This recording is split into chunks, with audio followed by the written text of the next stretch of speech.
Welcome into this episode of Coach's Corner. I guess we can call it a Coach's Corner Plus, as you can see right now. Got a golf boys coach, Tanner Williams, with us, and you got a couple of kids too, man. Yes, sir. Got Cooper Hermann and Gavin with us today. And we just wrapped up state golf and some good moments, right? Yes, sir. Some really good rounds and some really bad rounds. So what was my first state tournament, so pretty exciting. How hard and how tough is 6A golf? Because I imagine you're seeing some kids going to be playing some D1 golf, right? So how many golfers do you think were there, Cooper? D1 guys? Probably 10. 10 D1 golfers. So and the course, pretty tough course. Only one kid shot under par. Wow. So, yeah, shot a 1 under, actually. That's what won it. So you can imagine those course conditions. So lots of native grass. Yeah, and guys, usually you have some lower scores. So when you have one that's like that, how tough is it to play a course like that? It is definitely tough. It's kind of hard to get over that. You just gotta move on and. Well, and the scores are all going to be high. I guess you'd say high scores, right? So right. It's part of that's the mental part, right? It's getting through that, realizing, hey, I'm struggling, but everybody else is too, because it's a tough course, right? Yeah, you just gotta. It's kind of, just golf in general is like that. You just gotta kind of mentally stay tough, and it'll all work out in the end. Yeah. Well, you just wrapped up state, but how successful was this year overall? Man, so it's my first year doing it. Start to finish, it's one of the most enjoyable times I've had coaching. Success, I think we went second at Enid with a 305, third at Choctaw. Remember what we shot there? Like a 320. We had some really, really good rounds. So we tried to build off of it going into state or into regionals. Didn't quite shoot as low as we would like to get there, but we still got a few into state. It was good. Did you ever find yourself, did you ever think you were going to be coaching golf, or is that something that just kind of happened? Kind of just happened. So the opportunity was there, and I'm super glad I did. So I said it was one of the most enjoyable coaching experiences I've had. So you have a big golf background, or is it just one of those things where, So I played a little bit in high school. And then as an adult, something that I got a large passion for, you quit playing, it's an easy way to stay competitive. Yeah, and I would imagine you guys have the coach with the best beard, correct? Definitely. The two best beards on every golf courses we went to. Yeah, as you say. So that, because, the most time golf, you're clean shave and everything, and he walks around like, I'm a football coach or something, right? So that has to be kind of funny, right? Yeah, don't see many beards there. It's because of the wind, it gets you. So how do you guys think you performed down at state? I think we did fair. Obviously, you can always do better, but at the end of the day, there's nothing you can really do about it. So I'm just glad I had the opportunity to be there. Yeah, and golf's one of those sports. We talk about all the sports you play. Physically, you eventually run out, right? It doesn't matter, basketball, football. But the cool thing about golf, it's a sport you get to play your whole life, right? Correct. Hopefully I'm still as good as I am now when I'm 80 or so, but...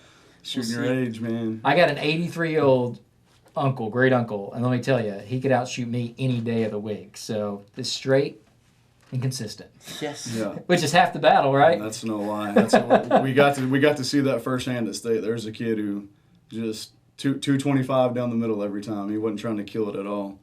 So I think he hit. We were giving him a hard time. I think he was really in 54 holes of golf. I think he probably hit 40 fairways. So well, that's pretty impressive. In Oklahoma, I don't think we talk about how tough it is to play golf in the state. And, of course, you got the live golf going on in Tulsa.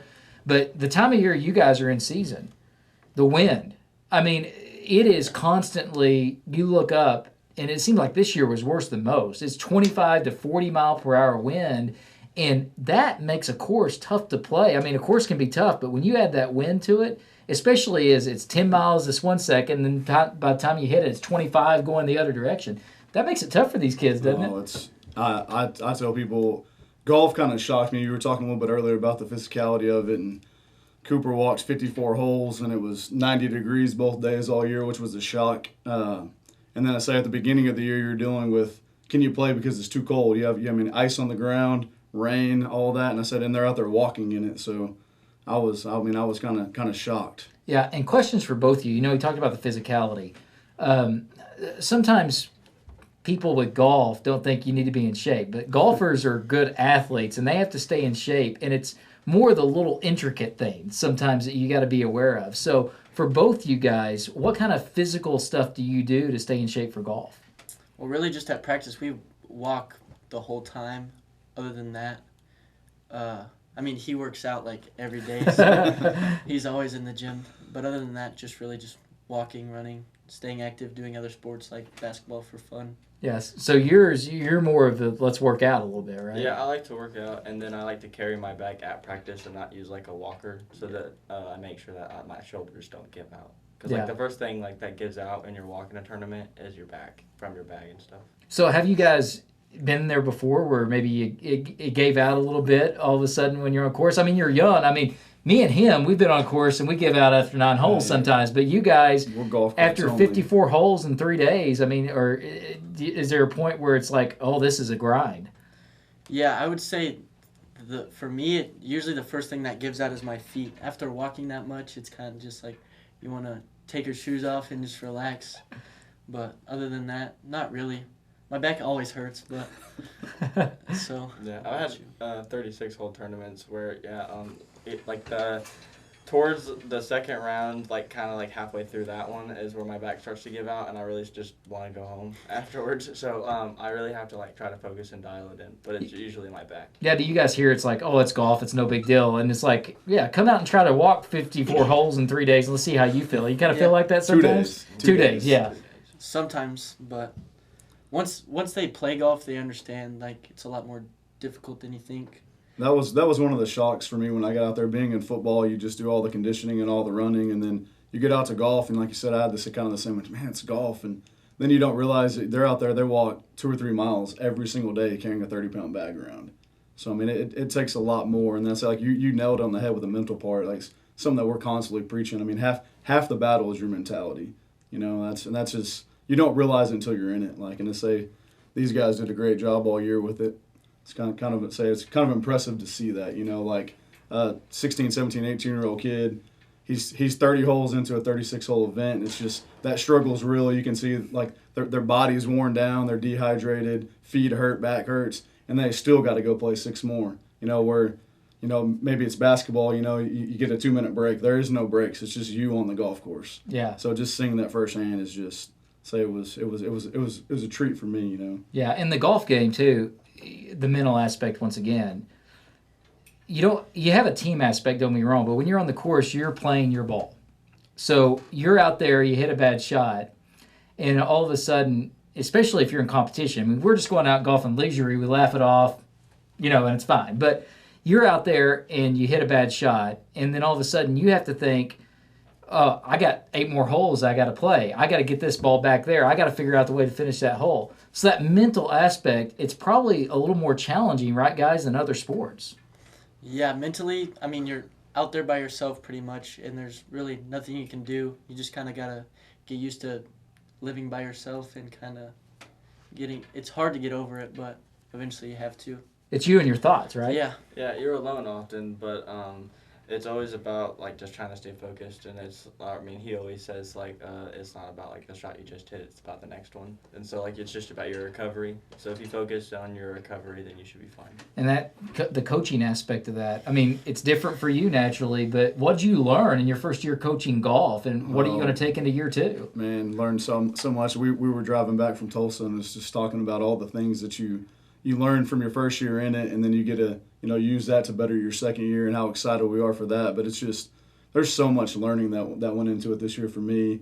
Not so much about the golf, it's just about how the kids, like the mental part of it, like they're talking about. I said I was on them all the time. Like, you hit a bad shot, man, you got to go hit the next one. You know, got to let that one go. You know, you might have had an 8 on a hole, but you got to go tee it up on the next one. And like I was just saying a minute ago, like there's no one else out there. Like, it's you. You don't get there's no, oh man, I had a bad hole 6, let me sub a guy in for hole 7. You know, it just doesn't exist. And it speaks tremendously of their mental abilities.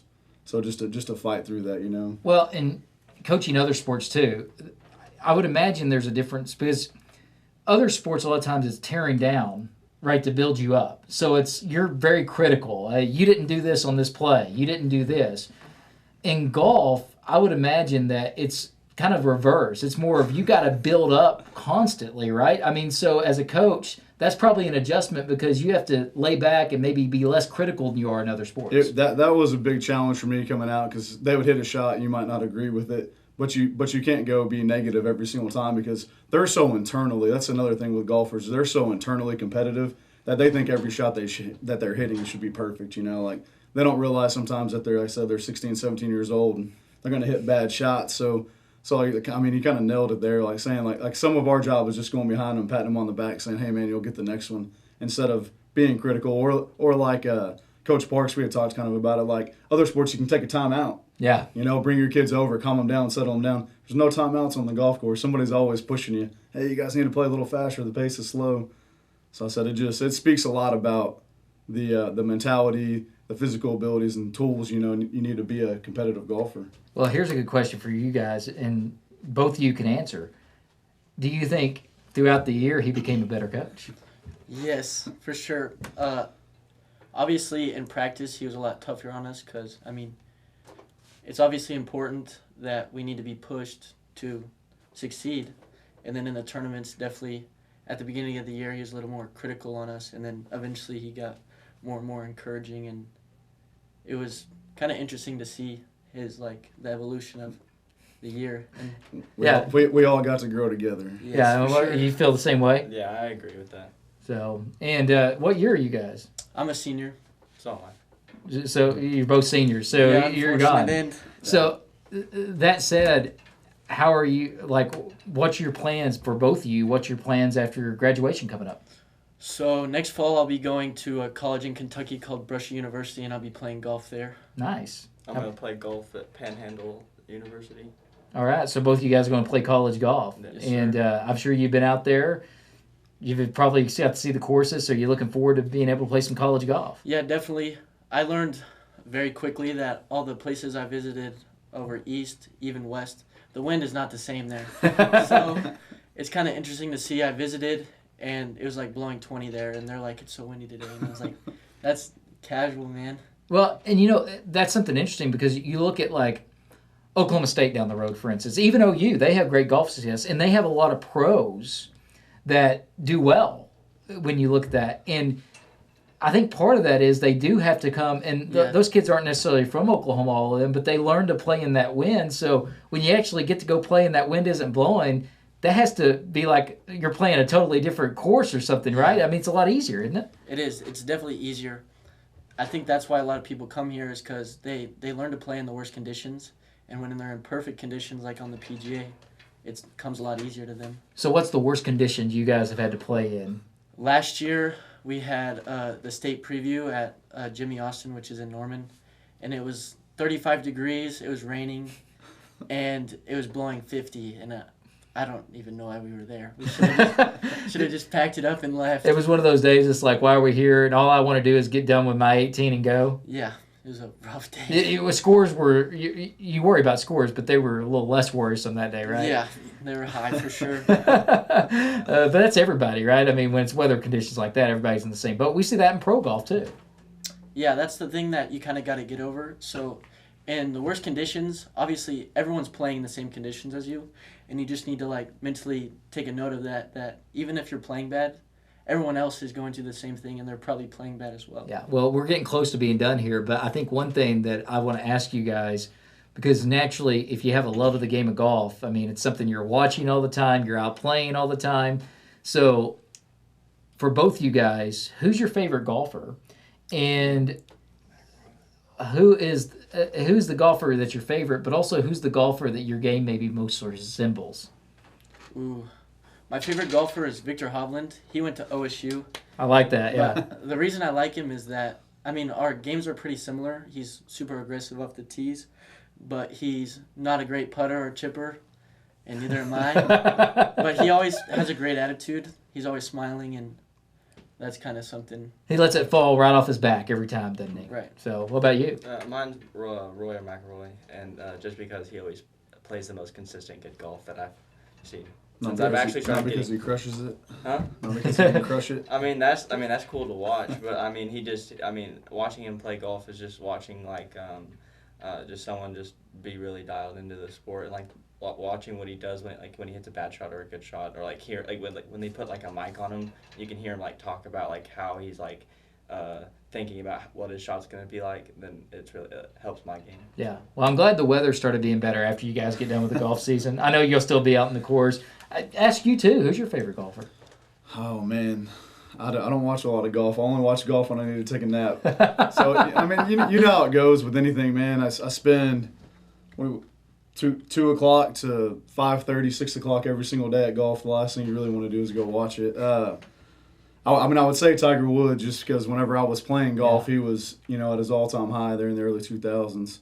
So I don't know that there's anybody that can touch him at that time, Well, and the one more last thing for you, you get done with the golf season. Now we all transition, and a lot of coaches, I've been asking them, as soon as you get done with your season, you transition into helping with spring football all of a sudden, right? Yeah. So that's kind of the next thing up. Monday. Starts Monday. So 7-on-7 starts today, actually. So I'll be out there this afternoon. So, but that one, I'll still be going to golf. That's something that's a top priority for me, is to make sure that we're still out there, still working, still grinding. Well, and golf's one of those sports for your guys next year that are going to be around. These two guys are going to be graduating. They can go out and play all summer long. So what is I know there's restrictions of what you can do, what you can monitor, but what's kind of the summer plan for the guys that are going to be golfing, and what's the summer plan for you? Man, summer plan for I mean, I think it's all athletes, is you got to get in the weight room, you got to get, bigger, faster, stronger. Whether you're a football player or a golfer, it's just something you got to do if you want to compete at a high level. For the golfers, man, it's just to play as much golf as you can throughout the summer. Unfortunately, like I said, our golf season's probably in the worst weather time for the year. But the guys who aren't coming back, we've already talked to them about that grind. You get better in the summer and the fall, and then you get to go perform, in the spring when your season is. And so they kind of, have already taken to that, and they're planning on doing a lot of summer camps.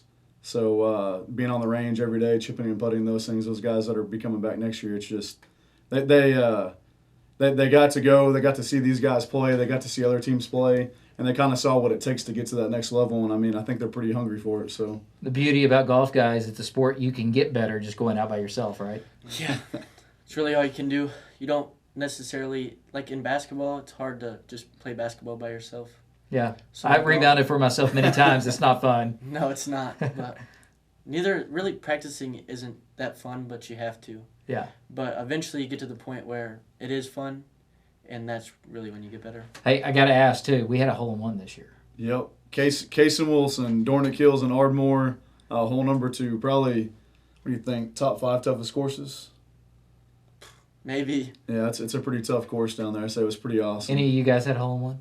No. I've had one hole-in-one. Oh, yeah. A much easier hole than the one he got it on, though. So it was a pretty straightforward par 3. I got 10 feet close on a par 3 one time. Does that count? No. It might count in your head. Yeah, exactly. I said if the wind would have been blowing just a little bit the other way, I'd have got it. So, but yeah, that was a special moment for the team, wasn't it, to see a hole-in-one? Unfortunately, I wasn't there. Yeah. Oh, no. It was really cool. Like the drive back and like the morale of like the players and everything was really That good. probably is something that hasn't happened a lot in Ponca golf, right? Oh, I couldn't tell you. I could tell you. One time? Or, My sister, she played here 4 years ago, and she had 3 or 4. really? So So, so you're saying you don't want to play your sister on par 3s? no, a couple of them were on par 4s. Par 4? Oh, man. So we saw there was 3 hole-in-ones this year at tournaments we were Wow. at. So one of them was ours. It's pretty cool. Well, a cool year full of special moments. I know it's wrapped up, but congratulations on your first year, Coach. Thank you, sir. And we appreciate both you guys being with us. Thanks problem. for talking to us, and glad we were able to squeeze them in. Yeah. As, I know Chris, who does all our editing, is probably like, what's going on? Why is there different on the camera angles? But we're glad we're able to do this. And that's going to do it for this week's Coach's Corner. For Coach Williams, Jordan Woodruff saying so long, and go Cats.